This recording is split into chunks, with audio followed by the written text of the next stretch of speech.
I am so excited to share the free premiere of my new holistic children's book, How Rocky the Lobster Outgrew His Shell. This heartfelt story shows Rocky as he navigates personal challenges and discovers the power of love. I'm gifting this to my friends and followers. Hard copies will be available soon on Amazon. Perfect timing for Christmas gifts. So watch this premiere, share it with the little ones, and let me know your thoughts. Your feedback is invaluable because I need it to help inspire those young minds. Now, enjoy the book. How Rocky the Lobster Outgrew His Shell. Meet Rocky. Down under the deep blue sea, there was a happy school for young ocean critters. Rocky the Lobster was starting school and trying to fit in. He loved talking with friends and learning new things, but sometimes he got frustrated with himself. Sometimes he even got in trouble for talking too much. Rocky's friends each had to deal with their own feelings also. There was Kenny the Crab, who sometimes teased others when he felt hurt. There was Sam the Squid, who felt different because of all of his arms. He tried to make his friends by laughing and acting silly. And finally, Chris the Clam, who was quiet and shy. He would hide inside his shell when he felt nervous. Rocky really wanted to make good friends, but it wasn't always easy. The playground fight. One sunny day at recess, Rocky was playing with his friends when Kenny started teasing Sam. Kenny laughed. "You're so weird with all those arms, Sam. You can't even play tag right." Sam sadly looked down, hurt. Rocky felt something bubbling up in his belly. It was a hot, angry feeling. "Stop it! That's mean," he shouted at Kenny. When Kenny didn't stop, Rocky rushed over and smack! They got into a fight, pinching and swatting at each other. When their teacher, Miss Sophie the Shark, saw the fighting, she swam over right away and yelling in a deep voice, "Enough! Rocky, Kenny, Sam, Chris, come with me to the classroom. I think you boys need a life lesson." Miss Sophie's lesson. In the classroom, Miss Sophie looked at each of them. Her wise eyes were gentle but serious. "When you change the way you look at things, the things you look at change," she began.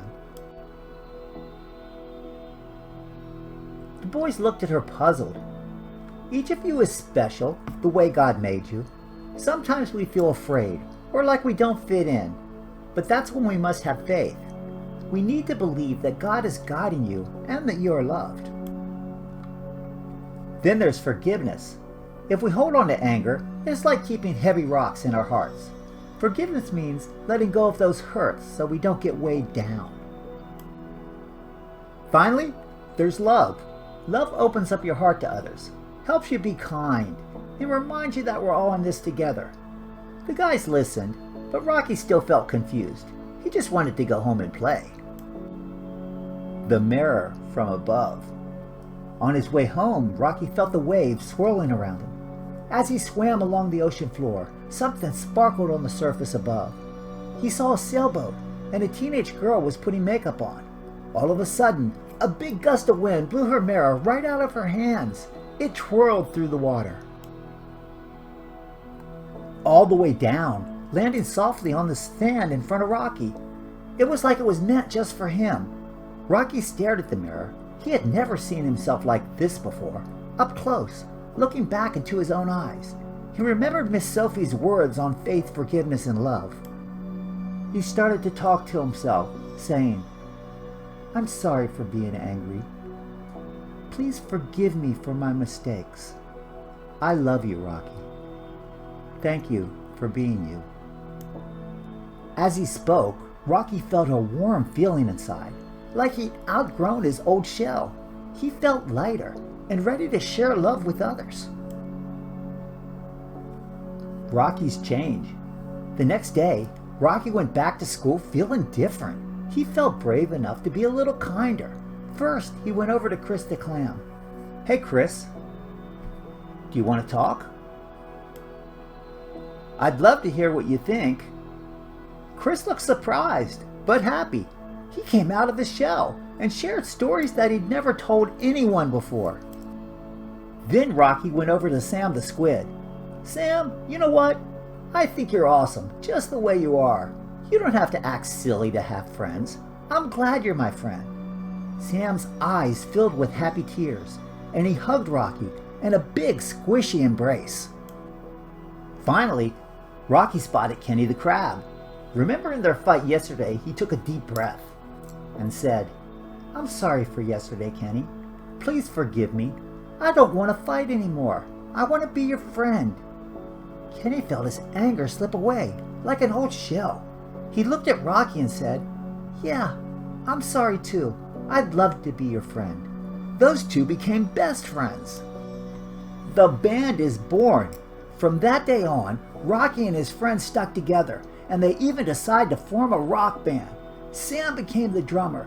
Kenny played the bass. Rocky jammed on the lead guitar, and to everyone's surprise, Chris the clown became the singer. Chris sang so beautifully it was like as if he found his voice at last. Miss Sophie was right. When they changed the way they looked at each other, everything changed. They were happier, kinder, filled with love for themselves and each other. Now Rocky, Kenny, Sam, and Chris rock the seas together, the best of friends, spreading joy and love wherever they go. And so, Rocky the Lobster learned that with faith, forgiveness, and love, we become our best selves and make the world a kinder, happier place. The end.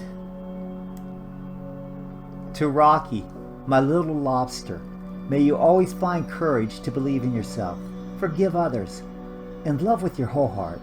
Trust God and remember, Pappy is always proud of you. Love, Pappy.